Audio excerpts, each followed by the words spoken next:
नमस्कार। मैं रिक्वेस्ट करता हूँ representative of the ministry of health please to start.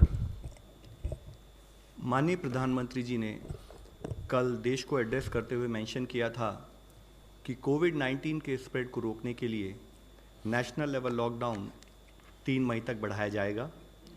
इसके तहत उन्होंने ये भी बताया था कि 20 अप्रैल तक देश के हर शहर, हर ज़िले का इवैल्यूएशन किया जाएगा और किस डिस्ट्रिक्ट और किस रीजन में केसेस ज़्यादा आ रहे हैं, केसेस कैसे मैनेज हो रहे हैं, उसका एक इवैल्यूएशन किया जाएगा।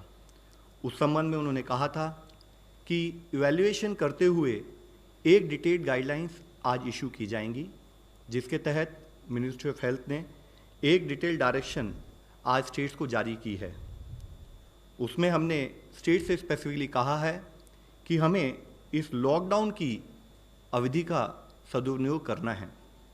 अब तक हमें जो सफलता कोविड मैनेजमेंट के स्प्रेड को मैनेज करने में मिली है, उसको हमें फर्दर कंसोलिडेट करना है। इसके तहत देश के हर ज़िले, उसको hotspot districts, non hotspot districts लेकिन वहाँ पर केसेस रिपोर्ट हो रहे हैं, और ग्रीन जोन डिस्ट्रिक्ट जहाँ पर कि कोई केसेस नहीं आए हैं, उसमें बांटा गया है। हॉटस्पॉट डिस्ट्रिक्ट का मुख्य क्राइटेरिया है वह ज़िले जहाँ पर या तो ज़्यादा केसेस आ रहे हैं या rate of growth of cases ज़्यादा है, या दूसरे शब्दों में कहें तो डबलिंग रेट ऑफ केसेस वहाँ पर कम है। आज उसी संबंध में कैबिनेट सेक्रेटरी साहब की अध्यक्षता में सभी स्टेट्स के chief secretaries, DGPs, health secretaries, district collectors, superintendent of police, municipal commissioners और चीफ मेडिकल ऑफिसर्स के साथ एक डिटेल्ड वीडियो कॉन्फ्रेंस ली गई थी, जिसमें हमने मुख्यतः उन्हें हॉटस्पॉट्स और कंटेनमेंट स्ट्रैटेजी से रिलेटेड डिटेल बताते हुए कंटेनमेंट स्ट्रैटेजीज फील्ड लेवल पर कैसे इम्प्लीमेंट करनी है, उसके बारे में फिर से एक ओरिएंटेशन एक्सरसाइज की है। हमने वीडियो कॉन्फ्रेंस में उन्हें large containment outbreak strategies, large outbreak containment strategies और क्लस्टर कंटेनमेंट स्ट्रैटेजीज के बारे में डिटेल में बताया है। उस स्ट्रैटेजी के संबंध में कैसे कंटेनमेंट जोन, कैसे बफर जोन को डिलीनेट करना है, उसके बारे में बताया गया। कंटेनमेंट जोन में किस तरीके से proper parameter mapping, clear exit और एंट्री पॉइंट डिफाइन किए जाएं, उसके बारे में विस्तृत चर्चा की गई। वहाँ पर जो हमारी कंटेनमेंट जोन होगी, एक्सेप्ट फॉर एसेंशियल सर्विसेज, बाकी कोई भी मूवमेंट और एक्टिविटीज़ को रेस्ट्रिक्ट किया जाएगा। कंटेनमेंट जोन में स्पेशल टीम्स के द्वारा केसेस की एक एक्टिव सर्च की जाएगी। वहाँ पर सैम्पलिंग क्राइटेरिया के तहत सैंपल्स कलेक्ट किए जाएंगे और उन सैंपल्स की टेस्टिंग की जाएगी।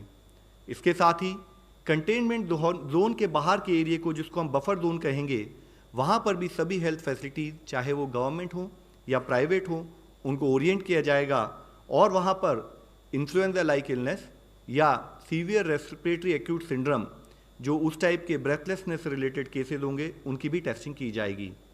हमारी तैयार की गई ये स्पेशल टीम्स जो कि कंटेनमेंट जोन में काम करेंगी, वे सभी कॉन्टैक्ट्स को ट्रेस करेंगी और साथ ही हाउस टू हाउस विजिट भी करेंगी।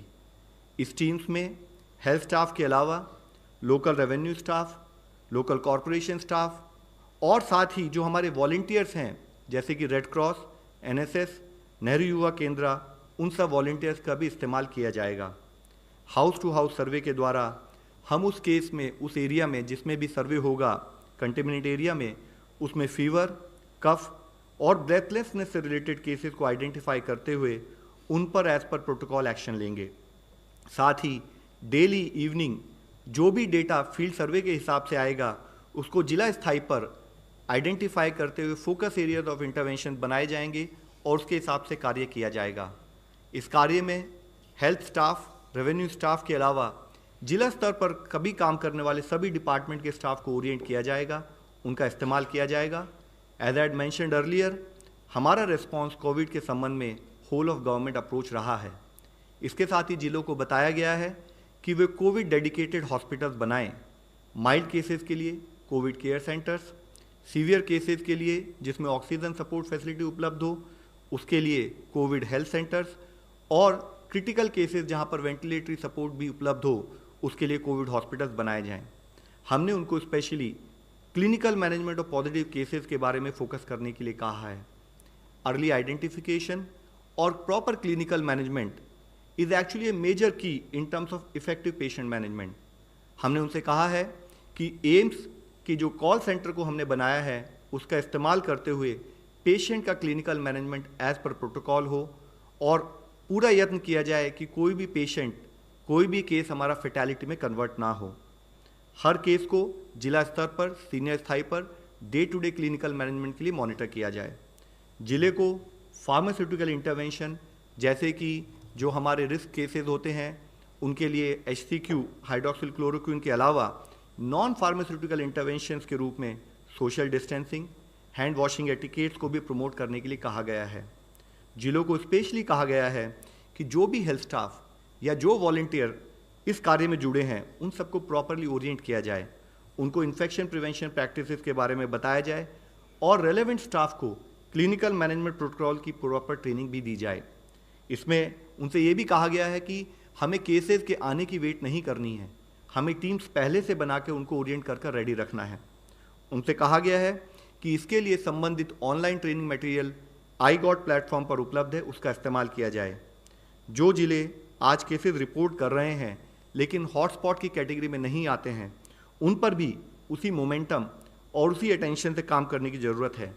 ये हमारे पोटेंशियल हॉटस्पॉट्स हो सकते हैं, वहाँ पर भी क्लस्टर कंटेनमेंट प्लान के हिसाब से कार्य किया जाए। हाँ, वहाँ पर भी हमारा फोकस हो कि हम कॉन्टैक्ट ट्रेसिंग करें, सर्वेलेंस करें, क्लिनिकल मैनेजमेंट पर ध्यान दें ताकि इन इलाकों में भी चेन ऑफ ट्रांसमिशन को ब्रेक कर सकें। साथ ही जो हमारे नॉन इफेक्टेड ज़िले हैं वो नॉन इफेक्टेड ही रहें, उन पर कार्य करने की ज़रूरत है। वहाँ पर हमें कम्युनिटी से एंगेज करते हुए अपना हेल्थ इंफ्रास्ट्रक्चर अपडेट करना है। कोविड डेडिकेटेड हॉस्पिटल जल्दी से जल्दी बनाने हैं और उनके साथ ही ILI that is influenza like illness और सारी सीवियर एक्यूट रेस्पिरेटरी इलनेस की मॉनिटरिंग करनी है, उनसे रिलेटेड टेस्टिंग करनी है। हमारा एफर्ट रहे कि इन जिलों में कभी भी कोई केस ना आए। हमें ये सारे कार्य कम्युनिटी को जोड़ते हुए, कम्युनिटी को साथ लेते हुए करना है। जैसे कि मैंने इससे पहले भी आप सबको कहा है, रिक्वेस्ट की है कि हमारे पूरे एफर्ट्स शुरू से ही समस्त समाज और संपूर्ण सरकार को मिलकर कार्य करने से रहे हैं। हमें सभी जिलों को कहा है कि वो एक जिले लेवल पर क्राइसिस मैनेजमेंट प्लान फॉर कोविड-19 बनाएं। जिलों को कहा गया है कि एक की फेलियर पूरे देश की फेलियर का कारण हो सकता है, इसलिए ज़रूरी है कि कंटेनमेंट प्लान पूरे देश में हर जिले में यूनिफॉर्मली इम्प्लीमेंट हो। सबकी इंडिविजुअल सक्सेस ही देश की सक्सेस का कारण बनेगी। हमें कॉन्स्टेंटली अलर्ट पर रहना है और हर तरीके से इस बैटल में सक्सेसफुल होना है। धन्यवाद। Representative of the MHA please.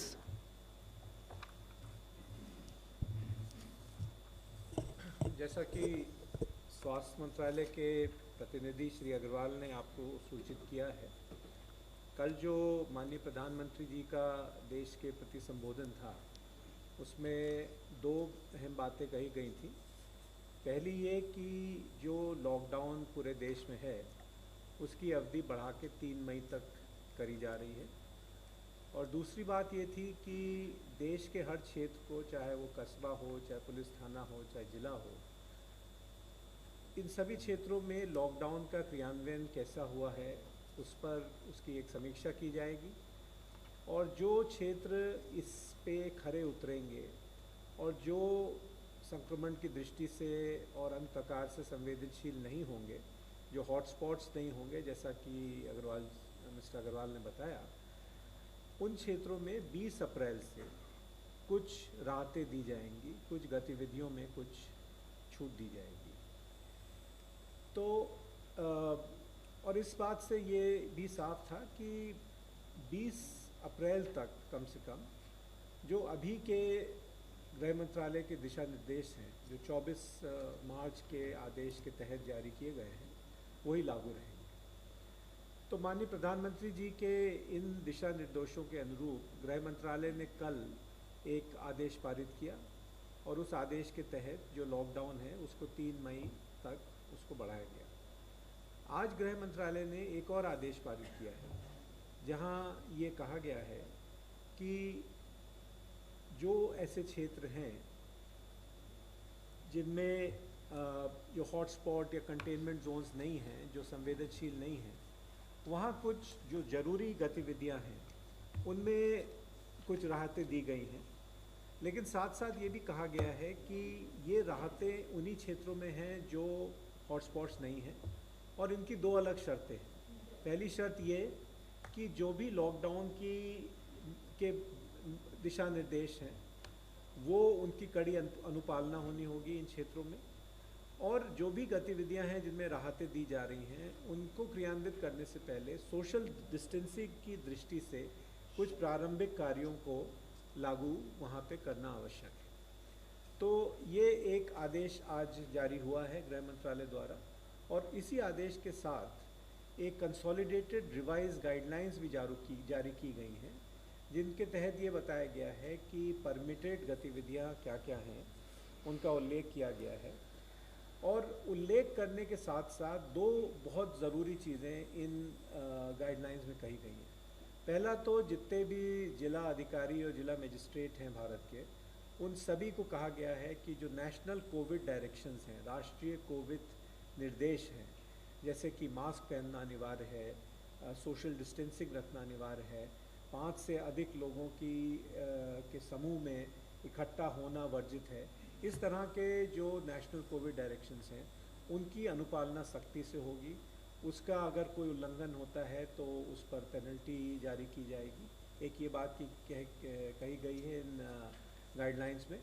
और दूसरी बात ये कही गई है कि जितने भी औद्योगिक या वाणिज्यिक या और भी कार्य स्थल हैं, वर्क प्लेसेस हैं, वहाँ पे एक स्टैंडर्ड ऑपरेटिंग प्रोटोकॉल SOP जो सोशल डिस्टेंसिंग की दृष्टि से बनाया गया है और जो इन गाइडलाइंस के साथ संलग्न है, उसकी अनुपालना होना आवश्यक है। तो जो ये आज गृह मंत्रालय की गाइडलाइन है, इसका जो सार है वो ये है कि जो लॉकडाउन है वो जारी रहेगा। लॉकडाउन में किसी प्रकार की कोई शंका नहीं होनी चाहिए किसी के मन में कि लॉकडाउन जारी नहीं है, लॉकडाउन जारी रहेगा। और लॉकडाउन जारी के रहने के साथ साथ कुछ इस तरह के कोविड डायरेक्शंस हैं या SOPs हैं जो सुरक्षा की दृष्टि से, संक्रमण से अपने को बचाने की दृष्टि से, जैसा कि गृह मंत्रालय के स्वास्थ्य मंत्रालय के प्रतिनिधि ने बताया कि लार्ज आउटब्रेक्स को कंटेन करने की दृष्टि से जो ज़रूरी हैं, उन पे बहुत ज़्यादा स्ट्रेस किया गया है।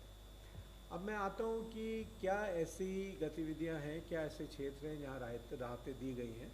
तो इसमें प्रमुख है ग्रामीण विकास और ग्रामीण अर्थव्यवस्था को प्रोत्साहन, encouragement to the rural economy. इस दृष्टि से सर्वप्रथम जो मनरेगा में काम करना चाहते हैं, ग्रामीण इलाकों में जो भी मजदूर हैं जो मनरेगा के कामों में संलग्न होना चाहते हैं, सम्मिलित होना चाहते हैं, उन सभी को अब एक रास्ता मिलेगा सम्मिलित होने का।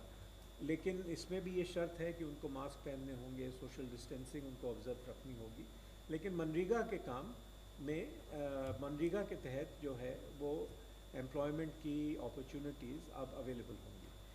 और इसी के साथ साथ ये भी जोर दिया गया है कि जो मनरेगा के काम हैं उसमें ज़्यादा प्राथमिकता, ज़्यादा प्रायोरिटी जो सिंचाई के काम हैं, जो जल संरक्षण, वाटर कंजर्वेशन के काम हैं, उसमें देनी चाहिए, उसमें देनी पड़ेगी। दूसरी बात है कि जो कृषि क्षेत्र है, जो हमारी पहले के गाइडलाइंस थी उसमें भी लगभग हमने पूरे कृषि क्षेत्र को खोला हुआ था। कृषि क्षेत्र में जितनी भी गतिविधियां हैं उसमें जो भी लोग संलग्न हैं, जो भी कर रहे हैं वो कर सकते हैं। ये इस तरह के दिशा निर्देश थे, उन्हीं को हमने फिर से रिपीट किया है। और उसके साथ साथ ये भी कहा है कि प्रोक्योरमेंट और मार्केटिंग का जितना भी डिसेंट्रलाइजेशन हो सके, जितना भी विकेंद्रीकरण हो सके, उतना स्टेट्स और यूनियन टेरिटरीज़ वो करें, जिससे कि किसानों को जो खेती करते हैं उन सभी लोगों को अपने विपणन में या खरीद में किसी प्रकार की कोई समस्या ना आए। इसके अलावा पशुपालन, मछली पालन, बागवानी के पूरे इकोसिस्टम में भी लोगों को काम करने की अब अनुमति मिलेगी। और विशेषतः मैं कहना चाहूँगा कि एनिमल हस्बेंड्री या पशुपालन में जो जितनी भी गतिविधियां हैं, जो सप्लाई चेन्स हैं, उसमें अब काम किया जा सकता है। ग्रामीण इलाकों में जो रूरल इंडस्ट्रीज़ हैं, जो ऐसे उद्योग हैं जो ग्रामीण इलाकों में स्थित हैं यानी कि जो म्यूनिसिपल बाउंड्रीज़ के बाहर हैं, उनमें भी अब काम करने की छूट है। लोग बाग वो सब काम कर सकते हैं और इसमें फूड प्रोसेसिंग पे बल दिया गया है। फूड प्रोसेसिंग इंडस्ट्रीज़ जो हैं उनको उनमें अब काम करने की उनको अनुमति है। कॉमन सर्विस सेंटर्स कई हैं ग्रामीण इलाकों में, जहाँ से लोग बाग आरोग्य सेतु ऐप डाउनलोड कर सकते हैं और अपने जो बिल्स इत्यादि हैं उनका भुगतान कर सकते हैं, उनको भी अब चालू रखा जा सकता है। स्वास्थ्य का जो सारा हेल्थ का जो सारा इकोसिस्टम है वो चालू है, उसमें कोई भी गतिविधि नहीं है जिस पर कोई रोक है और ये बहुत अहम है इस आज के परिप्रेक्ष्य में, जब हम पूरा देश जो है संक्रमण के अगेंस्ट जो है ये लड़ाई लड़ रहा है। तो इसको भी हमने इन गाइडलाइंस में इस चीज़ को भी स्ट्रेस किया है। जो एसेंशियल गुड्स हैं, आवश्यक सामग्री हैं, उनकी भी जो सप्लाई चेन है या जो दुकानें हैं, जो किराना की दुकानें हैं, जो नेबरहुड्स की जो दुकानें हैं, वो खुली रह सकती हैं या एसेंशियल गुड्स बेच सकती हैं, जिससे कि आम नागरिकों को किसी प्रकार की कोई समस्या ना हो। तो ये मैंने आपको बताया संक्षिप्त में कि जो हमारी आज की गाइडलाइंस इशू हुई हैं उनके पीछे उद्देश्य क्या है, उसमें हमने क्या शर्तें रखी हैं, क्या हमारा ओवरराइडिंग ऑब्जेक्टिव है कि जो संक्रमण के दृष्टि से जो सेफ्टी या जो सुरक्षा की ज़रूरतें हैं उनको किसी तरह की कॉम्प्रोमाइज़ ना हो, और कुछ जो अहम गतिविधियां हैं जिसमें राहतें दी गई हैं उसके बारे में मैंने आपको अवगत कराया। धन्यवाद। ऑनलाइन क्वेश्चन है for ICMR। Has it been now finalised that the novel coronavirus originated due to bats only? What is the latest report about its origin that spread this pandemic? ये जो कोरोना वायरस होता है ये bats के अंदर भी पाया जाता है।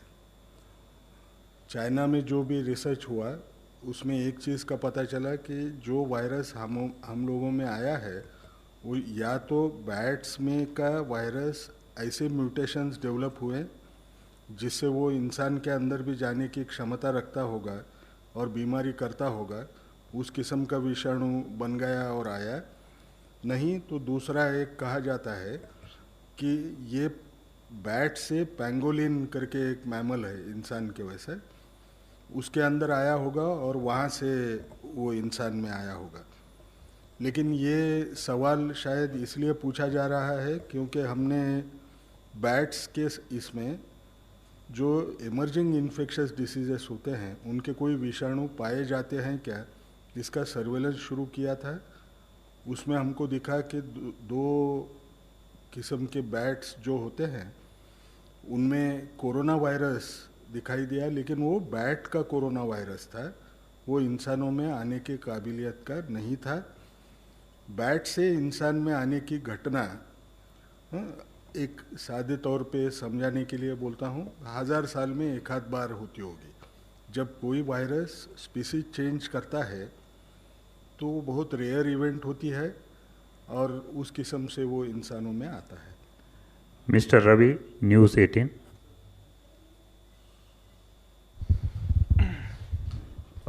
मेरा सवाल लव सर से है कि अभी तक आपने जो जिलों का जिक्र किया, तो अभी तक पूरे देश में कितने जिले प्रभावित हैं जहां पर एक भी केस आए हैं? सर, जैसे मैंने आपको बताया है कि हमने अपने सारे जितने भी ज़िले हैं जो स्टेट से इंफॉर्मेशन के हिसाब से उनको 3 पार्ट में डिवाइड किया है। एक हॉटस्पॉट्स या रेड जोन डिस्ट्रिक्ट्स हैं, एक नॉन हॉटस्पॉट डिस्ट्रिक्ट्स हैं जहां पर कुछ केसेस आए हैं, और कुछ ऐसे ज़िले हैं जहां पर कोई भी केस रिपोर्ट नहीं हुआ है। तो आज हमने जो स्टेट्स को लिखा है उसके हिसाब से हमने उनको बताया कि जहां पर भी मुख्यतः केसेस आए हैं, जो भी केसेस हमारे मतलब जिस जिलों से ज़्यादा आ रहे हैं वो हॉटस्पॉट के अंदर उसके तहत डिक्लेयर किए जाएंगे, उसके तहत वहाँ पर कंटेनमेंट प्लान ऑफ एक्शन किया जाएगा। उसमें करीब जो अभी कल तक का डिटेल्स हैं ये आपकी नॉलेज में लाना चाहूँगा कि एक रोलिंग टाइप ऑफ एक्सरसाइज है, तो उसमें करीब 170 ज़िले पाए गए जो हॉटस्पॉट डिक्लेयर होंगे, 170। और इसके साथ ही जो नॉन हॉटस्पॉट डिस्ट्रिक्ट है जहाँ पर कुछ केसेस और पाए गए हैं, जिनको हमने हॉटस्पॉट डिक्लेयर नहीं किया, लेकिन हम चाहते हैं कि वहाँ पर भी क्लस्टर कंटेनमेंट प्लान इंप्लीमेंट किया जाए और उनको पोटेंशियल हॉटस्पॉट्स हो सकते हैं तो उससे पहले ही उनको रोका जाए। वह करीब 207 ज़िले हैं। इसके साथ ही तीसरा इशू इसमें यह है कि हमने उन्हें कहा है कि हॉटस्पॉट ज़िले जो हैं उनके लिए जहाँ पर भी डबलिंग रेट, यानी कि जहाँ पर केस के बढ़ने की गति काफ़ी ज़्यादा है, उनको भी हॉटस्पॉट्स में डिक्लेयर किया जाए। जिला लेवल पर, स्टेट लेवल पर इसकी एनालिसिस की जाए और उसके तहत उस पर कार्य किया जाए। साथ ही हमने स्टेट्स को ये भी कहा है कि जो ये हॉटस्पॉट्स हमने आइडेंटिफाई किए हैं, इसके अलावा बिकॉज स्टेट्स इस बैटल को फील्ड पर लड़ रही हैं, इसके अलावा एडिशनल एरिया वो अगर कोई हॉटस्पॉट के रूप में डिक्लेयर करना चाहें, एडिशनल मेजर्स लेना चाहें तो वो ले सकती हैं। एक और ऑनलाइन क्वेश्चन है for the health ministry. 10,000 plus cases so far, will the health ministry still say there is no community transmission? Sir, let me repeat, let me bring it to your notice again. There is no community transmission in the country so far. What we are seeing is some local outbreaks और some clusters based on which, जिसमें हमने guideline, जैसे इससे पहले मैंने आपको बताया कि जो क्लस्टर्स हैं या जो आउटब्रेक्स हैं उन पर क्लस्टर कंटेनमेंट और आउटब्रेक कंटेनमेंट स्ट्रैटेजीज के तहत हम एक्शन लेकर उनको वहीं पर चेन ऑफ ट्रांसमिशन को तोड़ें, उससे रिलेटेड एफर्ट्स हम कर रहे हैं। कभी भी देश में कम्युनिटी ट्रांसमिशन से रिलेटेड कोई भी इशू होगा तो हम लोगों को ज़रूरत है कि हम आपके द्वारा पब्लिक को बताएं ताकि हम उस लेवल ऑफ अलर्टनेस से काम कर सकें। इसके साथ ही फिर मैं ये कहना चाहूँगा कि मेजर चैलेंज आज हमारे लिए सबसे ज़्यादा चैलेंज ये है कि जो हमारी कंटेनमेंट स्ट्रैटेजी थे उनको फील्ड पर इम्प्लीमेंट किया जाए। Mister Vinod Rathore, TV9 Marathi. मेरा सवाल अग्रवाल सर से और ICM के रमन सर से है। सर, महाराष्ट्र के एक मंत्री ने आज आरोप लगाया कि उनको PPE किट दी नहीं जा रही है, जानबूझकर PPE किट को रोका जा रहा है। जितनी ज़रूरत है उतनी PPE किट महाराष्ट्र को नहीं दी जा रही है। खेड़कर सर के लिए सवाल मेरा ये है कि प्राइवेट अस्पताल जो है वो परमिशन के लिए ICMR के पास कोविड का जो उपचार है उसको करना चाहती है, लेकिन ICMR लगभग 15 दिनों से उस फाइल को दबा के रखा है और परमिशन नहीं दिया जा रहा है। अवॉइड इंडिविजुअल केसेस, एक्चुअली वो सेपरेटली कर सकते हैं। जनरल कोई क्वेश्चन है, ठीक है। Sir, let me respond. I would really urge you, मैं आपसे रिक्वेस्ट करूंगा कि जब भी आप कोई एक प्रश्न पूछें तो उस प्रश्न के पीछे की मंशा में एक क्लैरिटी होनी चाहिए कि कोई भी मेरे से टेक्निकल विषय में, टेक्निकल इम्प्लीमेंटेशन प्रोसेस के विषय में पूछें। तो इस संबंध में मैं आपको कहना चाहूँगा कि जितनी भी हमारे पास PPEs हैं, जो हमारे पास PPEs हमने कहीं से भी प्रोसेस के थ्रू रिटेन की, उनको हमने केस लोड के बेसिस पर हर स्टेट को पहुँचाया है। और आप सबसे और आपके द्वारा मुझे सबसे ये रिक्वेस्ट करनी है कि हमारा एफर्ट रहे कि जिस तरह से अब हम एफर्ट करके PPEs की अवेलेबिलिटी देश में बढ़ा रहे हैं, उस अवेलेबिलिटी के द्वारा हम जिस स्टेट में जहाँ जितने केसेस आ रहे हैं उसको प्रोपोर्शनेटली वहाँ पर पहुँचा रहे हैं। Another online question. सर, इसका एक जवाब दे देता हूँ। प्राइवेट हॉस्पिटल्स को ICMR पे पास आके कोई अप्रूवल चाहिए, ऐसा कोई स्कीम नहीं है। प्राइवेट लैब के लिए था और मैं आगे चल के आपको बोलता हूँ 73 लैब्स अभी हमने अप्रूव किए हैं, उनमें के 22 लैब्स आर करंटली टेस्टिंग ना। हमारी तरफ बोलने में प्राइवेट हॉस्पिटल का another online question. What steps did the government take to inform and assure migrant laborers about the extension of lockdown?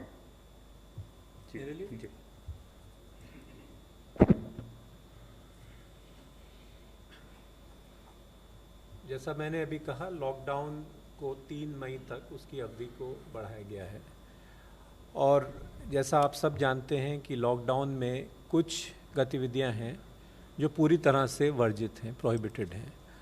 उनमें एक है आवाजाही, लोगों का, जो लोग उन तरह के कामों में जा रहे हैं जिनको अलाउ किया गया है, उसके अतिरिक्त और सभी तरह की आवाजाही, आवागमन, वो सब प्रोहिबिटेड एक्टिविटीज़ की श्रेणी में आता है।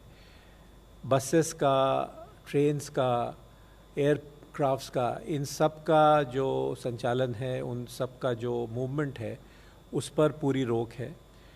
तो इससे एक बात तो क्लियर है कि लेबर का मूवमेंट, जहाँ तक उसका संबंध है, जब तक लॉकडाउन है तब तक वो नहीं हो सकता है।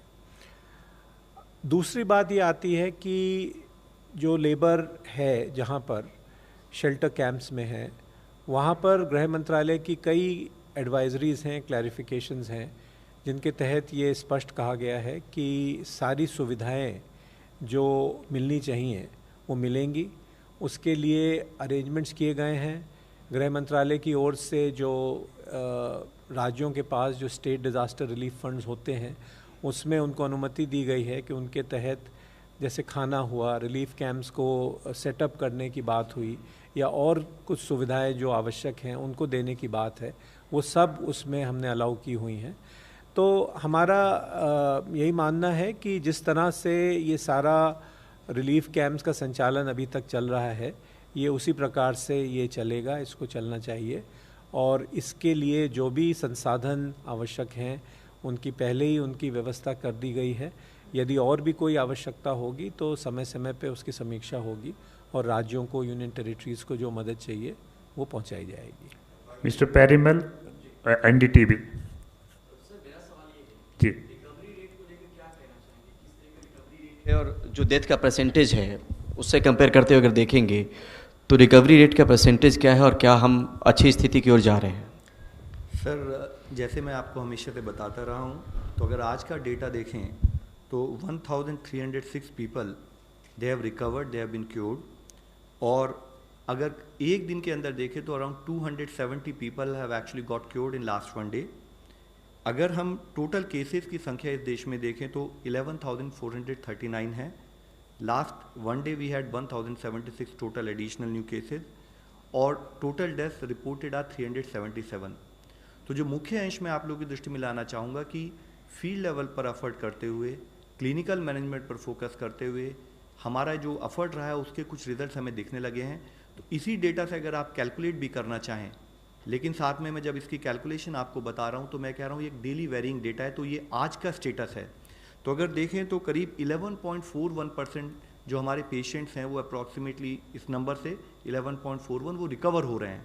और ये प्रोग्रेस, ये नंबर और ये परसेंटेज अगर आप पिछले कुछ दिनों के डेटा को एनालाइज करें तो धीरे धीरे बढ़ रही है।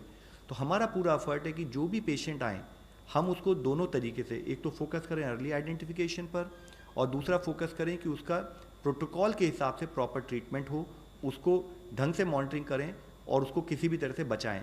हमारे सामने समस्याएं रहती हैं हाई हेल्थ के, जो हाई रिस्क प्रोफाइल लोग हैं या जो कोमॉर्बिडिटी से हैं, तो उसके लिए भी हमें पूरे एफर्ट करने कि हम उसको कैसे बढ़ा सकते हैं। Another online question: Can we have an updated list of all hotspots in the country, state-wise breakup? Sir, as I mentioned, मैंने आपको जो अभी तक आइडेंटिफाइड हॉटस्पॉट्स हैं जिसमें कि स्टेट लेवल पर जहां रेट ऑफ ग्रोथ वाले हैं, जिसकी रिस्पॉन्सिबिलिटी हमने स्टेट्स को दी है, उसको अगर कंसिडर करें तो 170 हॉटस्पॉट्स हैं, 170 हॉटस्पॉट जो हमने स्टेट को कम्युनिकेट कर दिए हैं और उसके साथ ही वो लिस्ट आप लोगों को भी दी जाएगी। Let the list come and then I think. Sir, जैसे मैंने आपको इससे पहले बताया है, हमारे दो मेजर क्राइटेरिया रहे हैं। एक क्राइटेरिया है कि जहां पर एब्सोल्यूट नंबर ऑफ केसेस ज़्यादा हैं, दूसरा क्राइटेरिया है, तो मैं आपको फिर से एक्सप्लेन करता हूं, अगर आप मुझे बीच में ना रोक के मेरा पूरा सुन लें काइंडली। तो एक क्राइटेरिया है कि जहां पर एब्सोल्यूट नंबर ऑफ केसेस ज़्यादा हैं, दूसरा क्राइटेरिया है जहां पर डबलिंग रेट ज़्यादा है। तो एब्सोल्यूट नंबर ऑफ केसेस जहाँ पर ज़्यादा है तो वहाँ पर आपको पता लगता है कि वहाँ पर फोकस्ड अटेंशन की ज़रूरत है, उसको हमने हॉटस्पॉट में डिक्लेयर किया है। साथ ही जहाँ पर डबलिंग रेट ज़्यादा है या rate of growth of cases ज़्यादा है तो वहाँ पर भी हमें एक्स्ट्रा अटेंटिव रहने की ज़रूरत है ताकि हमारी कंटेनमेंट स्ट्रैटेजी उसी फोकस वे में काम कर सकें। उसके बाद जब ये हमने हॉटस्पॉट्स आइडेंटिफाई किए, उसके बाद हम हॉटस्पॉट्स में based on number of cases फिर हम डिसाइड करते हैं कि वहाँ नंबर ऑफ केसेस अगर 15 से कम है, एक नॉर्मेटिव गाइडेंस के रूप में अगर आप लेके चलें, तो हम समझते हैं कि वहाँ पर एक क्लस्टर ऑपरेट कर रहा है और क्लस्टर कंटेनमेंट स्ट्रैटेजीज के तहत उस पर एक्शन लिया जाए। अगर वहाँ पर 15 से ज़्यादा है, और अगर मैं टेक्निकल वे में आपको बताऊँ तो अगर वहाँ पर मल्टीपल क्लस्टर्स शुरू हो गए हैं तो हम उसको आउटब्रेक मानेंगे और आउटब्रेक मैनेजमेंट स्ट्रैटेजीज के तहत काम किया जाएगा। Last question, Mister Rajnish, INS। Sir, this is related to the same question you earlier answered. This is Please use mic. Use mic. Yeah. The number of hot spots have been identified, as you said. Whether the testing process in these areas have been started rapidly or not so far? Sir, all the testing process in the country is as per the testing protocol. और उसके लिए चाहे वो outbreak हो, चाहे वो identified cluster हो, उनके डिटेल्ड गाइडलाइंस के तहत ही वहाँ पर हम टेस्टिंग करते हैं। और उसके तहत ही हमारे जैसे कि डिफाइंड है कि या तो हाई रिस्क पीपल हैं, या हमारे जो asymptomatic contacts with high risk हैं, या एसिम्टोमेटिक लोग हैं, इसके साथ ही जो हमारे हेल्थ प्रोफेशनल हैं जो हाई रिस्क में हैं, और साथ ही depending on the type of area we are dealing with, वहाँ पर हमारे को फैसिलिटी लेवल पर अगर हमें एक्यूट रेस्पिरेटरी इलनेस और इन्फ्लुएंजा लाइक इलनेस की टेस्टिंग करनी है तो उसके तहत हम कार्य करते हैं। So my second question is Home Ministry regarding Tablighi workers. Is all members have been identified so far, or the process is still on? On this, we will have to get back to you. Thank you very much, friends. Thank you.